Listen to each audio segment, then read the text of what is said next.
今日同大家分享嘅呢一段 extract 係嚟自 Charles Dickens 嘅 Great Expectations。呢一段嘅節錄係關於 Pip 男主角佢偷嘢嘅時候咧，將啲焦油 tar 撈咗入佢啲酒度，然之後有個客人飲咗，然之後就觸發咗以下呢對嘅情節啦。I 喺度咧係解 Pip 咁嘅。I couldn't keep my eyes off him, always holding tight by the leg of the table with my hands and feet. I saw the miserable creature finger his glass playfully, take it up, smile, throw his head back, and drink the brandy off. Instantly afterwards, the company was seized with unspeakable consternation, owing to his springing to his feet, turning round several times in an appalling, spasmodic, whipping cough dance, and rushing out at the door. He then became visible through the window, violently plunging and expectorating, making the most hideous faces and apparently out of his mind. 好啦，首先呢 I couldn't keep my eyes off him 係解呢？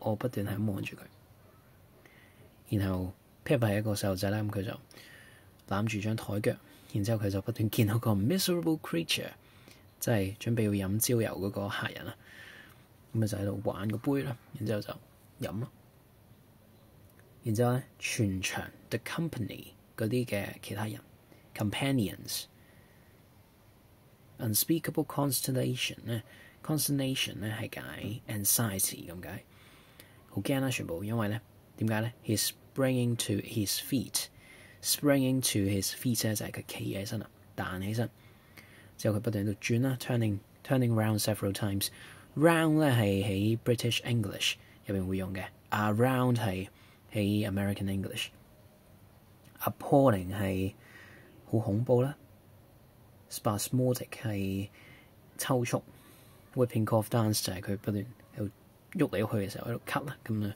Pip 就形容到佢好似跳緊舞咁咯。咁有種 humour 喺度嘅，然之後 plunging 係跌落去 ，expectorating 係咳 coughing，hideous 係好核突啊，係啊 ，apparently 係嚟自 apparent 嘅 ，OK 解好明顯 obvious。好，下段啦 I held on tight。While Mrs. Joe and Joe ran to him, I didn't know how I had done it, but I had no doubt I had murdered him somehow.